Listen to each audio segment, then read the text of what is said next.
Status quos, trends, and no options to choose. This is the title of today's message. Status quos, trends, and no options to choose. I thought of this when one of my sons was talking to me about what it is that he wants to do after he graduates from high school. And I thought about many years prior, when I was asked a question about what it was that I wanted to do after high school. Some things were groomed for. With a high school student, he or she is being groomed for the future. But what tends to happen is that the child never comprehends, never really understands exactly what is happening during that particular time in his or her life when it comes to what God's will is, because no one bothers to talk to the child about God's will. Why? Because typically the child is not thinking about God deeply. They're not thinking about the desires of their heart as it relates to God, His will, none of that. They don't have any concept. All they know is that this is what I'm supposed to be doing based on whatever my mother, my father, my coach, my counselor, or what have you told me. Or they don't listen to any of those folks and they just have their own idea as to what they want to do in the future. Okay? The status quo, these trends that take place, are out here to do what? They're here to make money for the business that is creating the status quo, the trend, okay? And if there is a status quo or trend that is very popular, has a lot of backing, we see it everywhere, and it's, let's say, related to the future, i.e., example, college. People are going to gravitate in that direction based on how much it's being promoted, based on what people have told them about it, what they may have heard from a close family member or friend, what they have witnessed, even some subconscious programming, some things that they pick up on in media. And so they're going to gravitate to the status quo, to the trend, to what's hot, what is great, what is the best option. At least that is what the people behind the scenes, the PR team, the marketing consultants and so forth want you to believe. Okay? When I think of this sort of thing, I think also, but wait a minute, where is God's will in all of this? Right? Well, there is no God's will in it, because most folks are not sitting down praying and asking the Lord, oh, by the way, is this really what you want me to do? Is this trend really something I should be following along with? Well, the status quo is the majority of the people are telling me A, B, and C. Should I really be following after these folks? Should I be listening to the parent, to the mother, right? The father? Should I be listening to the coach, to the teacher? Should I be listening to the counselor? What's in it for them? Does anybody ever ask that question? Once again, let's use the college example. Let's think of one of the most popular colleges that come to mind, and let's think about how many t-shirts and sweatshirts and bags that you've seen with that name on it. And let's think about the times where you watched a game or two and how that college was promoted. And let's think about the movies and how you saw various movies with that same college being marketed. And then maybe it wasn't that popular college that one of your friends or family members attended, but they did attend a college, right? Because you, as well as others, were told that is what you should be doing. Were you given any other options? Were the options promoted? Were they put in your face as much as that particular college or college in general was put in your face?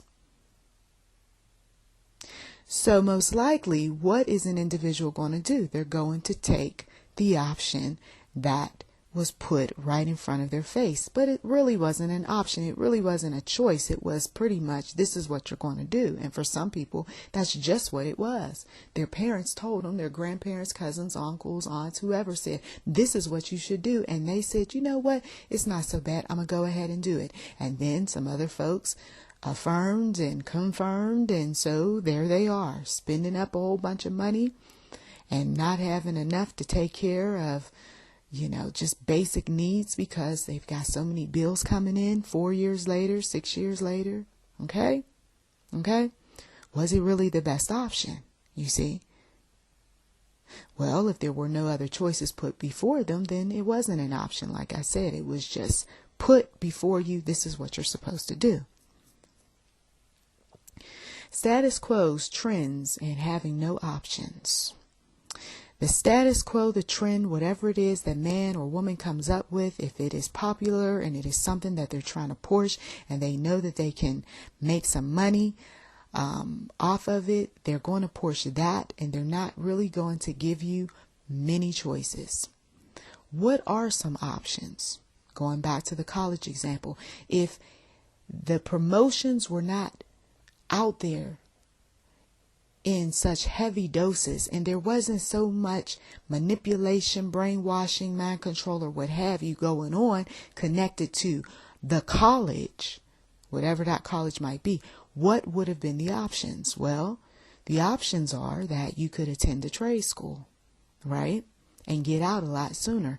You could end up right after high school taking on a job and then working part-time while you're attending night classes at a local community college.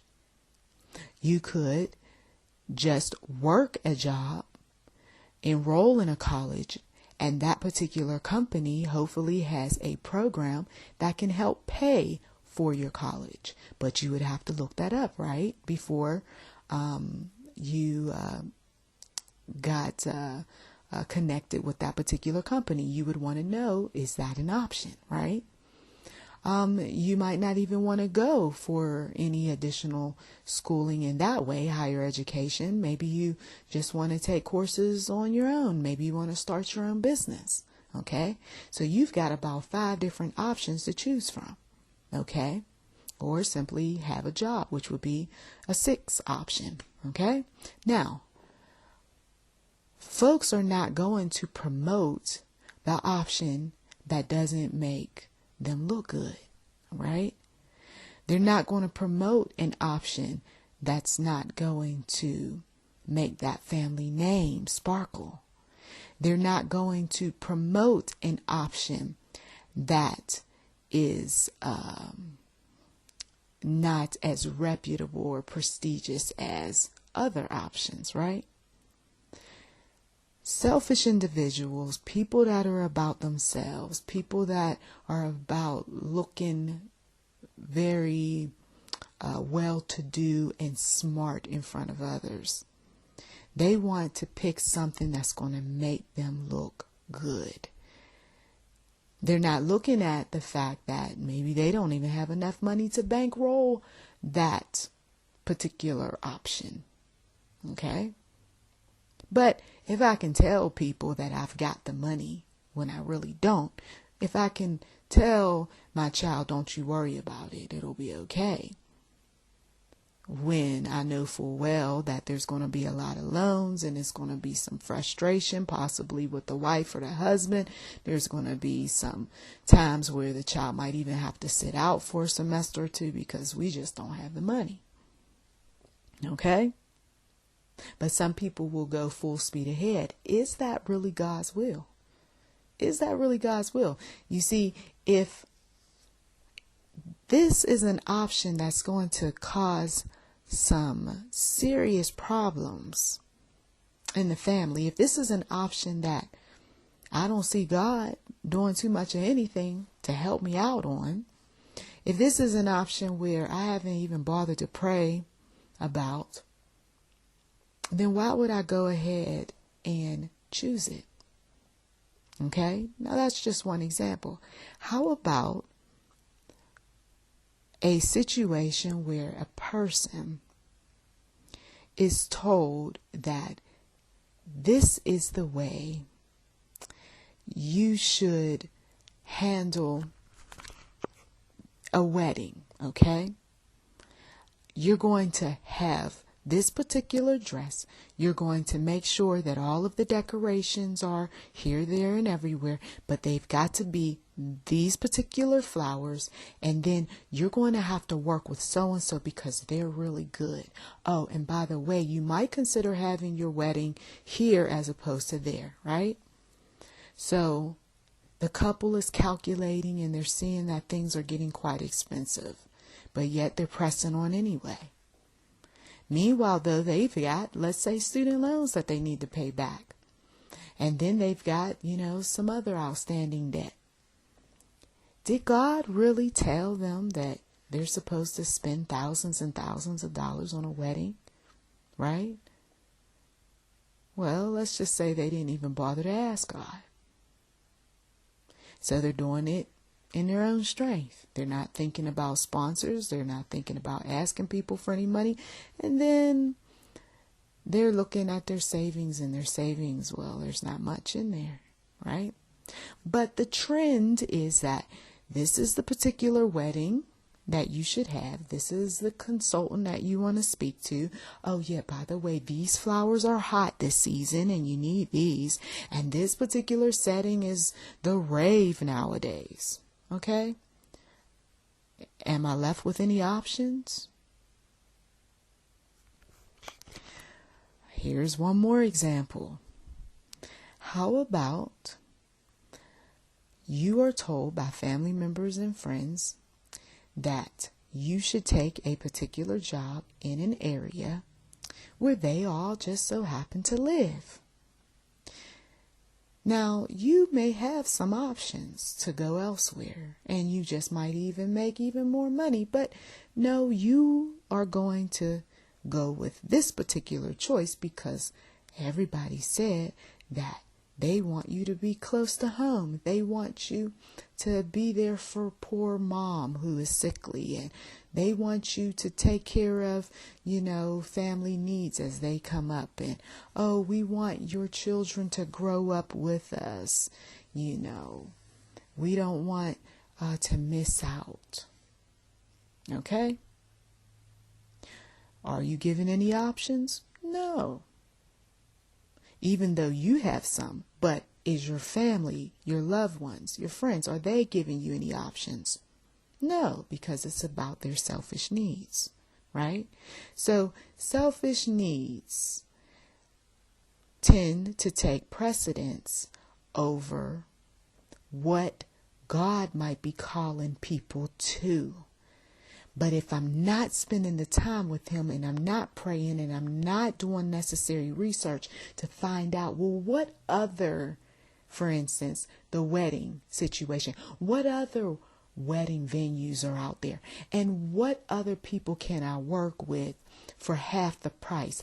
And how about I don't go with the trend, but I go with something else? Or maybe I shouldn't even do the wedding. Maybe I should just do the justice of the peace now, and then plan a wedding once me and my partner have taken care of all of the bills, right? Decisions, options. What is the wisest option? What is the feasible one? What is the one that God wills for me to choose? Okay? The status quo and the trends that are out there will get you in trouble if you're the type that like to go along with programming. You go along with the advertisements. You go along with what people say. You go along with, what you read in the latest magazine. Those businesses are out to make money.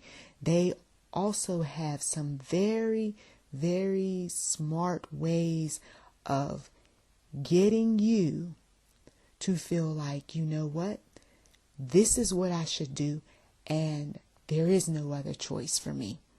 Nope, I'm just going to blot it all out of my head.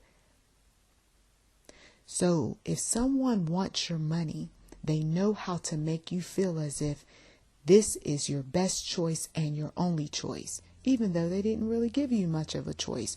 They didn't spend too much time telling you about all the other options, but yet they gave you a long speech about this particular product or this particular service. But what about, right? The savvy consumer asked that question. But what about these things over here?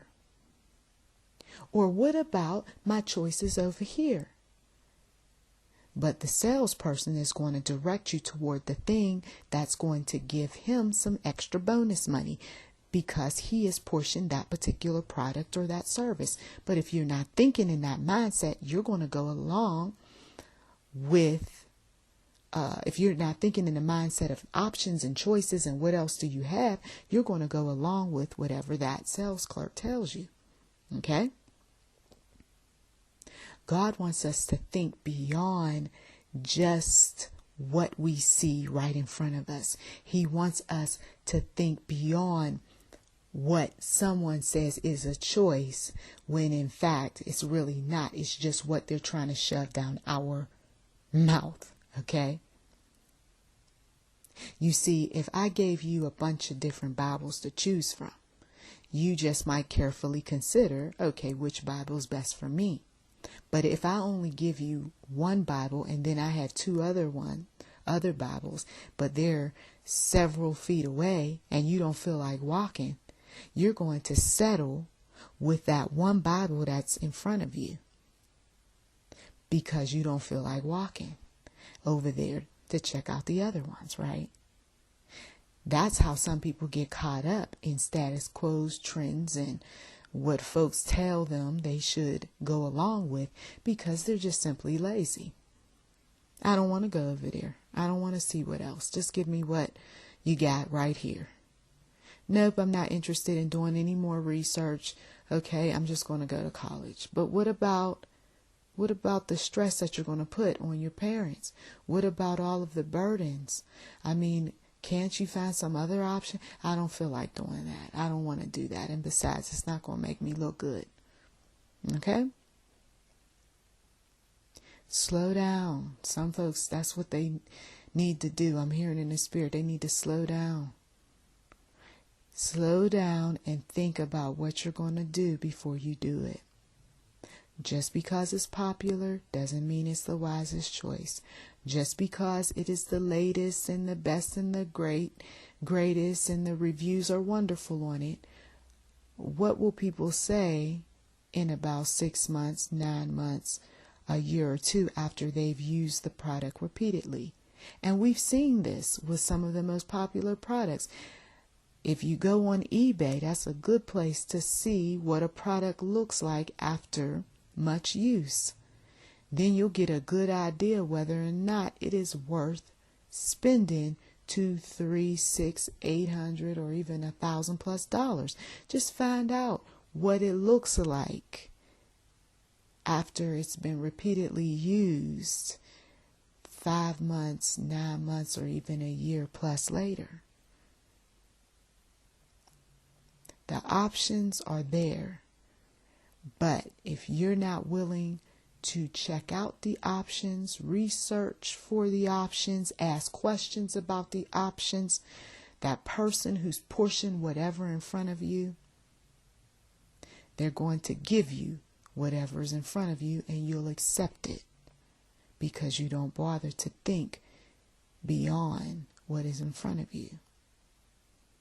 Now, of course, this message doesn't go out to everyone. It just goes out to some folks who sometimes they need a little wake-up call when they're praying and they're asking the Lord for specific things, whether or not they should be making purchases, whether or not they should be choosing something dealing with a job or with future income, for a business, a loan.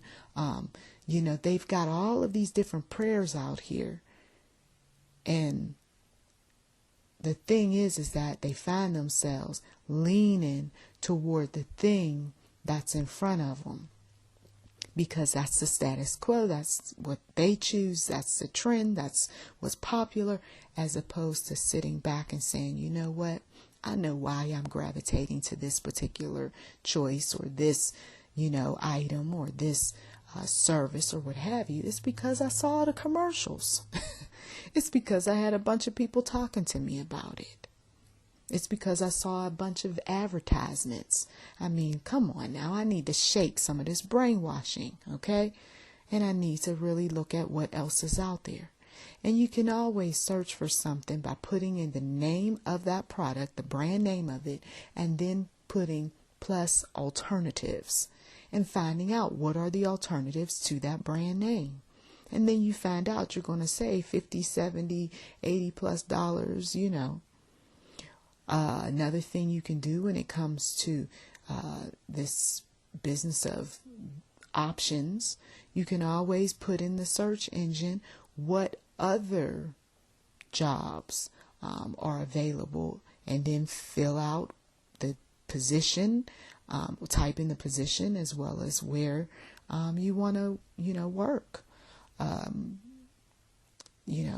There are other ways of going about your future. If you're a young person and all you keep hearing about is go to college, but you're not completely sold on that, look at what people are doing other than college. Okay? So we can just allow the Lord to use us in a way that will help us know what His will is, if we're willing to just make the necessary steps, take the necessary steps.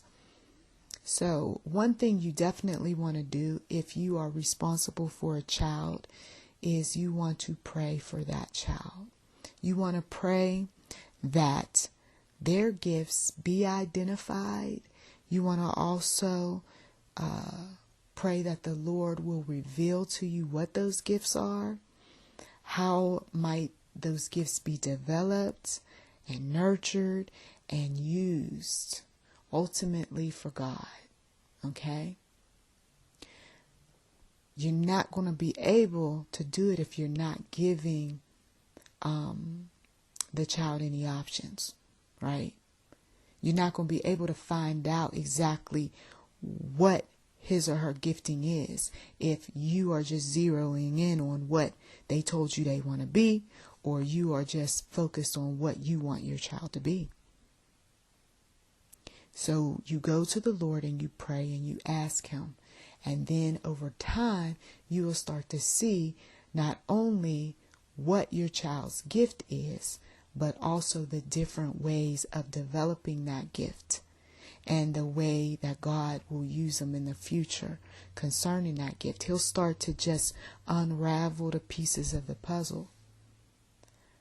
And then when a child knows that they know, well, of course, there's no need to bombard them with other options, because you both know that this is what they're going to be doing, you see.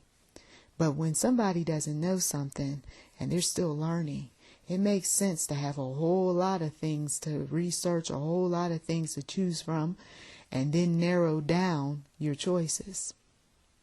A little process of elimination. And it doesn't hurt to pray. And it doesn't hurt to get some prayer warriors and ask them, hey, do you mind praying for me concerning this, because I'm having some trouble making a decision. Maybe it's a decision on signing a contract.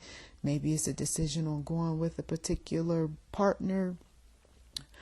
Maybe it's something dealing with a future opportunity. There's a lot of things that people are trying to make a decision on. And sometimes they choose wrongly because they don't want to do anything more than just take what's in front of them. Well, I thank you so much for taking the time out of your busy schedule to listen. Please do check the description box for anything related to your situation. You've been listening to YouTube NM Enterprise 7, and if you haven't given, please do give. To God be the glory.